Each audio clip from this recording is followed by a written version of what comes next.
To 15.7 trillion naira at the end of December 2019. Senior Democrats have responded by accusing him of committing a gross offense. The All Progressives Congress has vowed to punish the Ogun State Governor Ibikunle Amosu.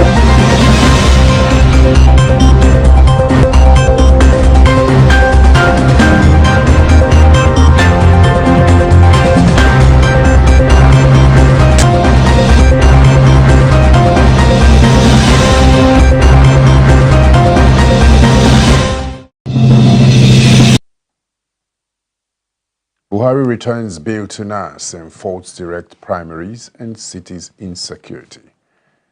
African leaders gathered in Brussels to prepare EU-AU summit. World Health Organization urges cancelling some holiday events over Omicron fears. Google announces investment in tech startup. NFF to receive $19 million from FIFA every 4 years. You're welcome to Celebration Television News Desk. I am Akwa Nicholas Walter. Do stay with us as we bring you details of the news after this very short break.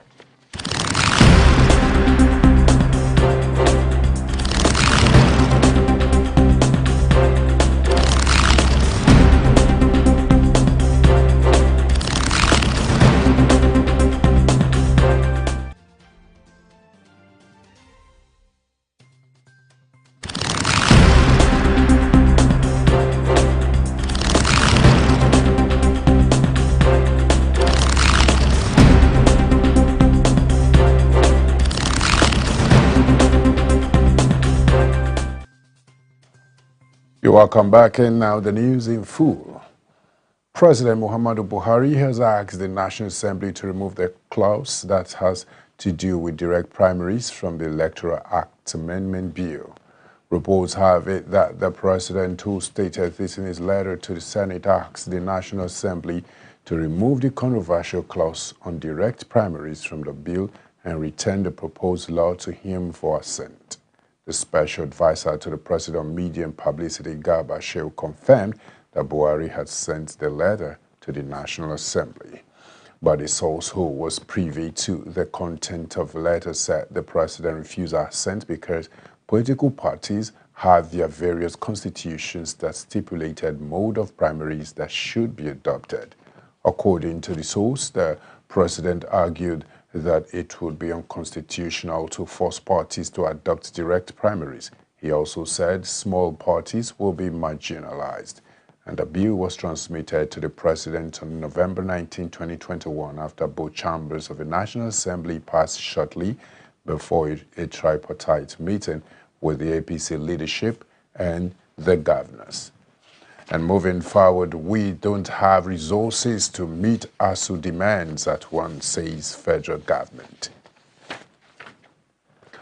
The Minister of State for Education, Chukwuemeka Nwajuba, has said resources were not enough to meet all the demands of the Academic Staff Union of Universities at once. This is as the minister faulted claims of a union that the federal government was blackmailing it. Reports have it that ASUU had given federal government a 3-week ultimatum on November 15, 2021 to honor the agreement it signed with the union, which led to the suspension of a strike by university lecturers in December 2020. Some of the demands are the payment of end allowances, payment of revitalization funds to universities, creation of visitation panels, and implementation of the University Transparency Accountability Solution instead of the integrated payroll and personal information system for the payment of workers in the ivory towers, amongst others. The minister said that the federal government did not have enough resources to meet all the union's demands at once. And however, ASUU said it would not go on strike yet, even though the government had failed to satisfactorily address all the issues raised in the 2009 agreements and the subsequent Memorandum of Understanding, Memorandum of Action between it and the federal government.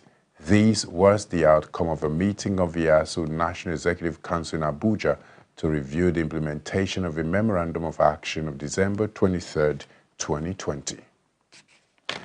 In another development, U.S. to train 170 radio journalists and 1,000 youths. No fewer than 170 radio hosts, producers, and reporters will acquire fact-checking skills and explore best practices for spotting fake news, disinformation, and misinformation. The training, according to a statement, has been supported by the United States Consulate General in Lagos, the West African Broadcast and Media Academy, and the Enugu Literacy Society. The projects seek to strengthen critical thinking skills, expand digital and media literacy, and build the capacity of radio journalists to counter misinformation and disinformation across the 17 states of southern Nigeria. The U.S. Consulate's Public Affairs Officer Stephen Ibeli explained that a healthy democracy required an informed public as well as accountable media and provides truthful and objective information. Now, coming from around Africa, African leaders gather in Brussels to prepare EU-AU summit. A number of African leaders gathered in Brussels to prepare the European Union-African Union Summit in February. The delegation was greeted by the President of the European Council, Charles Michel, Democratic Republic of Congo's Felix Tshisekedi was present, as well as President Macky Sall from Senegal and Paul Kagame from Rwanda. The discussions centered on the preparations for the summit, expected outcomes, and the main themes and ideas to be addressed by the leaders, according to an EU official. According to the same official, a number of investments should be announced by the end of the summit, scheduled for mid-February. And still from around Africa, Libya candidates has commissioned to reveal reasons for election delay. A group of candidates in war-torn Libya's presidential election said that they expect the polls to be delayed despite the lack of an official announcement to that effect. Scheduled for Friday, the vote is meant to cap a United Nations-led peace process after a decade of conflict, but it has been beset by deep divisions over its legal basis, who may stand and quote challenges against prominent candidates. Libya, torn apart by a decade of conflict since its 2011 revolution, has seen a year of relative calm since a landmark October 2020 ceasefire, and the UN has been pushing for elections as part of multi-pronged peace efforts. But presidential bids by several divisive figures, a controversial electoral law, and lack of agreement over the powers of the next government have posed a series of obstacles. The candidates of Eastern Military Chief Khalifa Haftar and Saif Aslam Gaddafi, son of slain dictator Muammar Gaddafi, both accused of war crimes, have sparked particular opposition from rival camps. We'll go on a short break. We'll come back. We'll bring you updates from the foreign scene. Stay with us.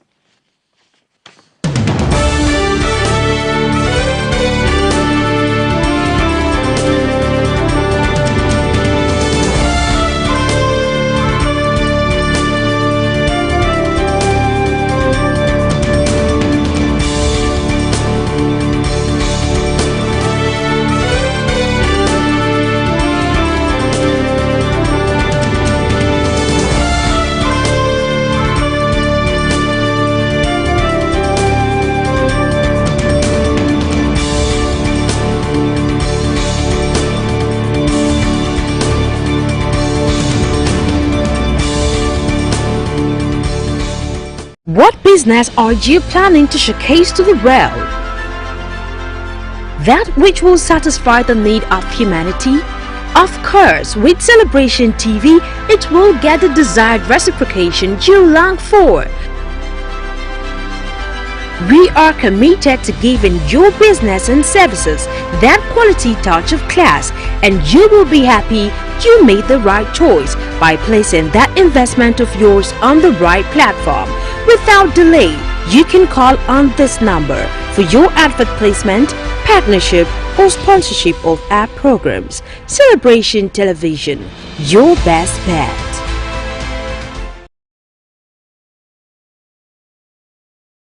What business are you planning to showcase to the world? That which will satisfy the need of humanity?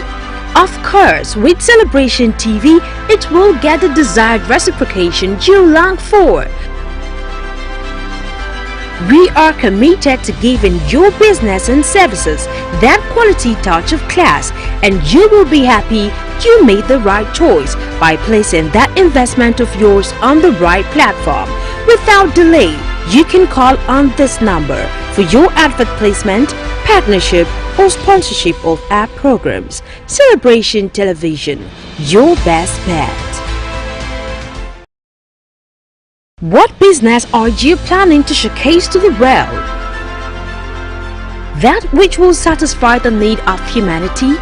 Of course, with Celebration TV, it will get the desired reciprocation you long for.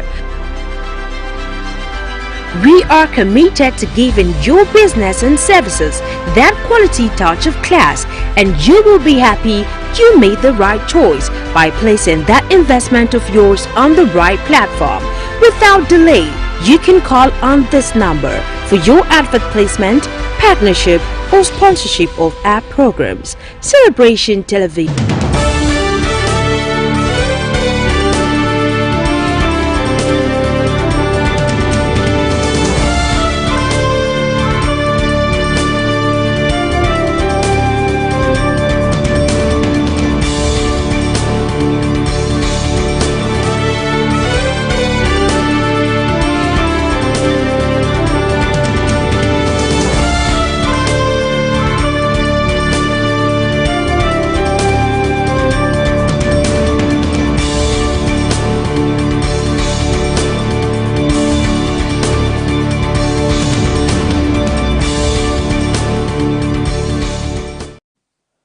You're welcome back in our updates from the foreign scene.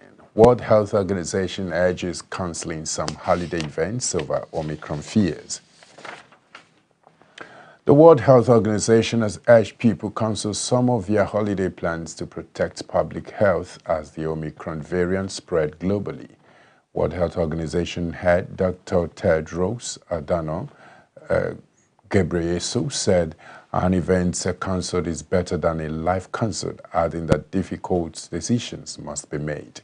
His comments came as health experts declared Omicron is now the dominant variant in the United States. Dr. Tedros added that there was now evidence that the variant is spreading significantly faster than the Delta variant.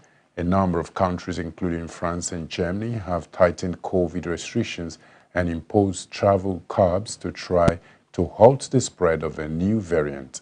The Netherlands has introduced a strict lockdown over the Christmas period, and the White House said on Monday that President Joe Biden was not planning on locking the country down, and the country's top infectious disease expert Dr. Anthony Fauci earlier warned that Christmas travel would increase the spread of Omicron even among the fully vaccinated. The U.S. Centers for Disease Control and Prevention, CDC, and the State Department have advised Americans against travel to 8 places including Spain, Finland, Chad, and Lebanon. Now, more updates coming from China. China rejects democracy concerns from West. China has hit back at criticism from Western nations over the Hong Kong election, accusing them of interfering in its affair. Hong Kong's legislature vote on Sunday saw more than 90% of the seats available go to pro-Beijing candidates. Prior to the vote, China had made sweeping changes to Hong Kong's electoral system, including a rule that allowed Beijing to vet candidates. Several nations said the poll had eroded democracy in Hong Kong. On Monday, following the results of the poorly attended elections, the foreign minister of the UK, US, Canada, Australia, and New Zealand said China's new rules had eliminated any meaningful political opposition. Separately, the G7 people of developed nations and the European Union also expressed concern. The G7 urged Beijing to end the unwarranted oppression of those who promote democratic values and the defense of rights and freedoms. Now we'll go straight to business news. And on business news, Google announces investment in tech startup. Google has announced its first investment from its African Investments Fund in the Safe Border, a tech firm that operates in Nigeria and Uganda. He said in statements that this investment would help the firm scale its transportation-led app to offer new payments and financial services solutions for its expanding set of customers in the two countries. The managing director for Google in Africa, Niti Gajuria, said, "I am thrilled about their first investment from $50 million African Investment Fund that they announced 2 months ago." A co-founder, Safe Border, Ricky Thompson, said, Safe Border welcomes Google to the community and are excited to continue to drive innovation and informal transportation and payments in the border or CARMEL industry. According to Google, the African Investment Fund is part of its broad plan to invest $1 billion over the 5 years to support digital transformation in Africa. And still on business news, Akwa Ibom governor signs 586.9 billion naira budget into law. The governor of Akwa Ibom State, Udom Emmanuel, signed the state's 2022 appropriation bill into law, and the 586.9 billion budget, which was passed by the State House of Assemblies, made up of 261.96 billion naira current expenditure and 324.92 billion naira capital expenditure. Speaking shortly after assenting to the bill during the expanded Executive Council meeting, the governor commended the House of Assembly, Ministry of Finance, Budget Office, Accountant General, and other government agencies involved in the budgetary process for the timely passage. He said it became expedient to sign the bill earlier enough in the week to allow for smooth winding down of the year 2021 and takeoff of 2022, considering nearness to Christmas, the accompanying holidays, and envisage reduced productivity of the state's predominantly Christian workforce. Emmanuel told the state's Accountant General, Pastor Andrew Essien, to ensure payment of salaries and pensions of public servants and retirees in the state on or before December 23rd to support their Yuletide celebration. We'll go on a short break. We'll come back. We'll bring you sport news. Don't go anywhere. Stay with us.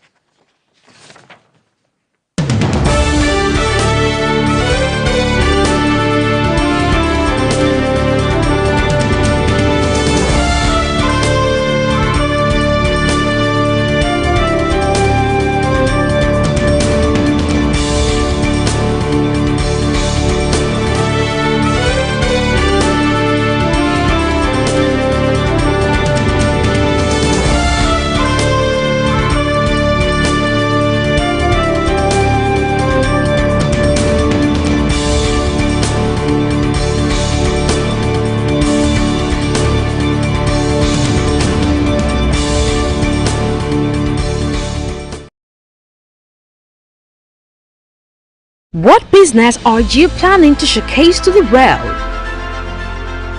That which will satisfy the need of humanity? Of course, with Celebration TV, it will get the desired reciprocation you long for. We are committed to giving your business and services that quality touch of class, and you will be happy you made the right choice by placing that investment of yours on the right platform. Without delay, you can call on this number for your advert placement, partnership, or sponsorship of our programs. Celebration Television, your best bet.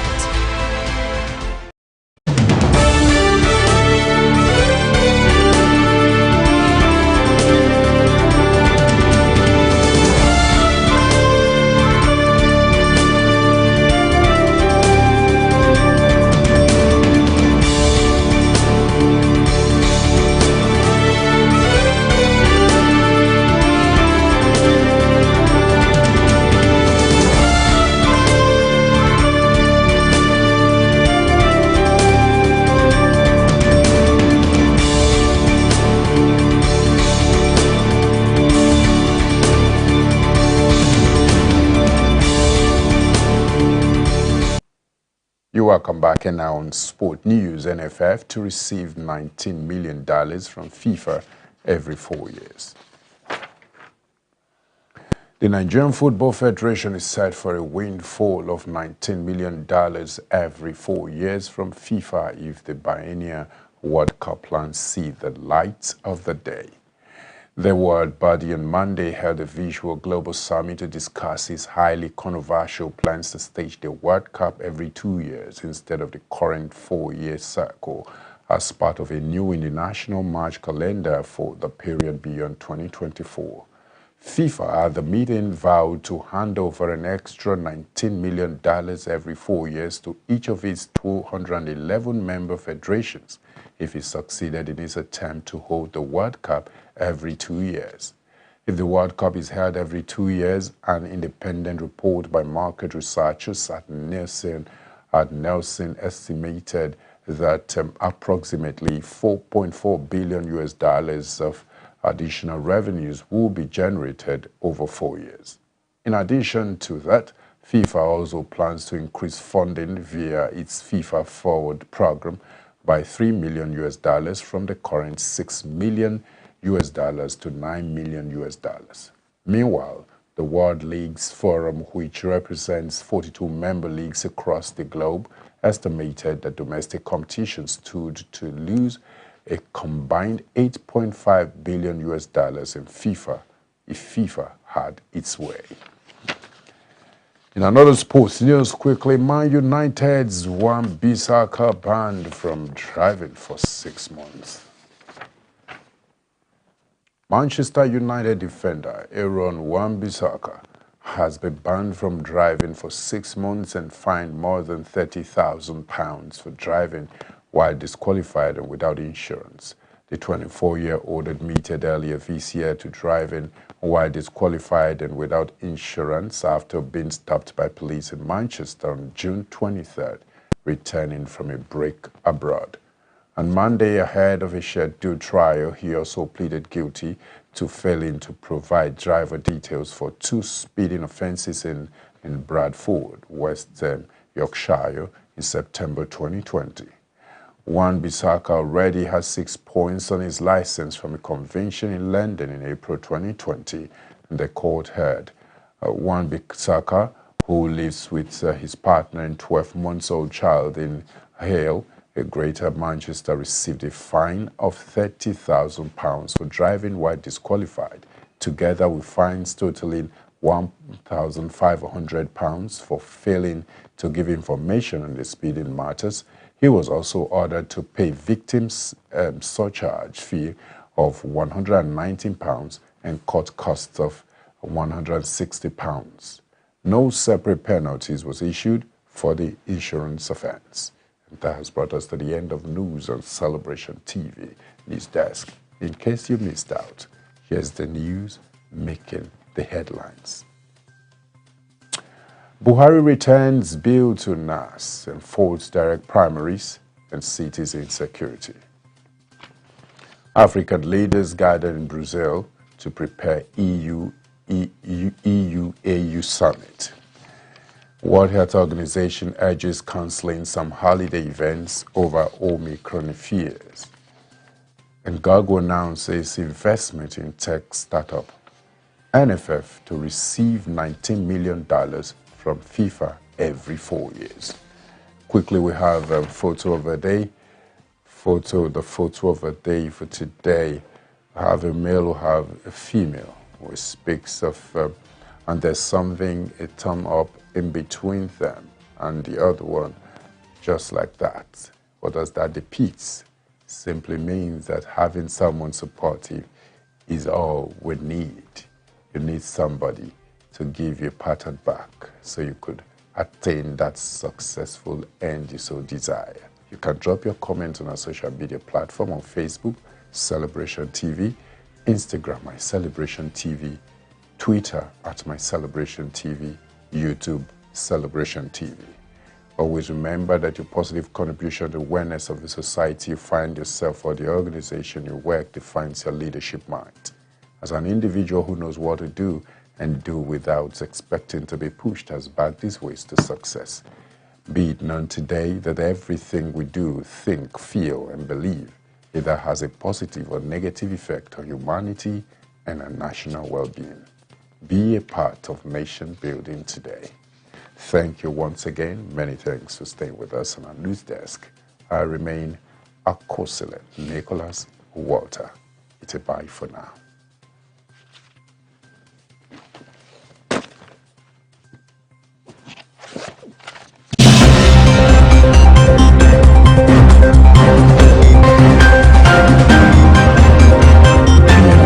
To 15.7 trillion naira at the end of December 2019. Senior Democrats have responded by accusing him of committing a gross offense. The All Progressives Congress has vowed to punish the Ogun State Governor Ibikunle Amosu